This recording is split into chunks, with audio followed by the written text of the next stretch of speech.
आदरणीय मंत्री महोदय, सर्व रेडिओ कुटुंबातले आपण सर्व बंधू आणि भगिनींनो, हा एक अनोखा कार्यक्रम आपण सर्वजण या ठिकाणी पाहत आहोत। सकाळी 5:55 पूर्वी ज्यावेळी रेडिओ केंद्र सुरू व्हायचं त्याचा अनुभव आपण मगाशी सुरुवातीला घेतलेला आहे। अतिशय सुमधुर अशा संगीताने आपला हा दिवस सुरू व्हायचा, अशा या रेडिओच्या आपल्या आठवणी आहेत। म्हणजे रेडिओ हे एक प्रभावी प्रबोधनाचं आणि मनोरंजनाचं सशक्त असं माध्यम हे आहे आणि यापुढे देखील राहणार आहे, याबद्दल तीळ मात्र कोणाच्याही मनामध्ये शंका नाही आहे।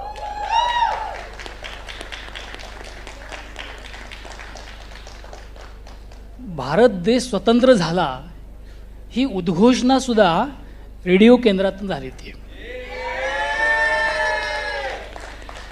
रेडिओच्या गमती सुद्धा खूप आहेत। 1979 ला स्कायलॅब कोसळणार ही बातमी सुद्धा रेडिओवर होती आणि त्यावेळेच्या आठवणी आणि गमती आपल्या सर्वांच्या ध्यानामध्ये आहेत। मी आत्ताच हे रेडिओवर ऐकलं, मी तुमचं भाषण ऐकलं, हे गाणं मी ऐकलं, असं पूर्वी आपण ऐकायचो आणि आज देखील ते आपल्याला ऐकायला मिळतं। क्रिकेटच्या बाबतीमध्ये क्रिकेट प्रेमी हे रेडिओभोवती कसे कोंडाळा करून कॉमेंट्री ऐकायची त्यावेळी हे आपल्या सर्वांना माहिती आहे। म्हणजे या रेडिओ या माध्यमातून कामगार विश्व असेल, महिला मंडळ असेल, नाटक असेल, श्रुतिका असेल किंवा आपली आवड असेल किंवा बिनाका गीतमाला असेल, हे सर्व कार्यक्रम आपण रेडिओच्या माध्यमातून आपण ऐकलेले आहेत।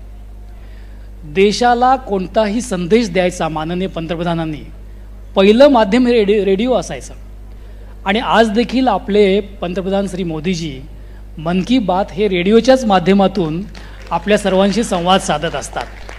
म्हणजे यावरूनच हे रेडिओ माध्यम किती प्रभावी आहे हे अधोरेखित होतं। या ठिकाणी कालांतरानं खाजगीकरण झालं, कालांतरानं आपण लिबरलायझेशनकडे गेलो, अनेक माध्यमांचं आक्रमण या रेडिओवर झालं, पण रेडिओ मागं हटला नाही।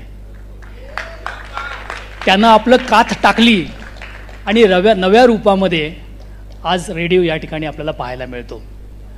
पूर्वीचा निवेदक हा रेडिओ जॉकी झाला आणि आपल्या अतिशय मनोरंजनात्मक पद्धतीने लोकांच्या समोर हा जॉकी वेगवेगळे विषय मांडायला लागला।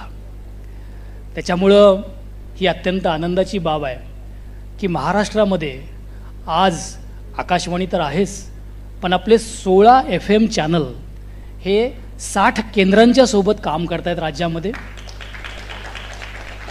कम्युनिटी केंद्र साधारण 54 आपण महाराष्ट्रामध्ये आपण त्या माध्यमातून काम करत आहेत।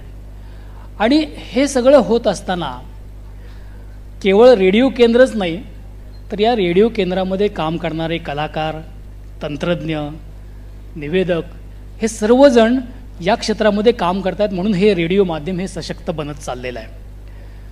मग अशा या सशक्त माध्यमाकडं शासनानं दुर्लक्ष करून कसं चालेल? कारण आपण एक समाजकार्यच करत आहात, प्रबोधनाचं आणि लोकशिक्षणाचं आपण मनोरंजनासोबत आपण काम करत आहात। अशावेळी आपल्या कामाची दखल घेतली पाहिजे, आपला गौरव केला पाहिजे, अशी संकल्पना जर कोणाच्या मनामध्ये आली असेल तर आमचे मंत्री महोदय श्री शेलार साहेबांच्या, त्यांनी हे सांगितलं की हे समाज माध्यम हे माध्यम खूप प्रभावी आहे, याच्यासोबत शासनानं जुडलं पाहिजे। म्हणून हा उपक्रम जो आहे, आज जागतिक संगीत दिवस आहे, याचं औचित्य साधून आपण हा आशा रेडिओ पुरस्कार आपण या ठिकाणी आज घेत आहोत। या ठिकाणी आशाताई देखील येणार आहेत, माननीय मुख्यमंत्री महोदय देखील या ठिकाणी येणार आहेत। यावरून हा पुरस्कार किती महत्त्वाचा आहे आणि हे क्षेत्र किती महत्त्वाचं हे आपल्याला लक्षात येतं। शासनाची एवढीच इच्छा आहे की शासनाचे विविध कार्यक्रम असतात, योजना असतात, त्या लोकांच्यापर्यंत पोचाव्यात। आणि विशेषतः मी सांस्कृतिक विभागाचा असल्यामुळं मला असं वाटतं की महाराष्ट्राची सांस्कृतिक परंपरा, कला या खूप समृद्ध अशा आहेत। या टिकवण्यासाठी, याचं जतन संवर्धन होण्यासाठी रेडिओ हे एक प्रभावी माध्यम असू शकतं आणि आहे।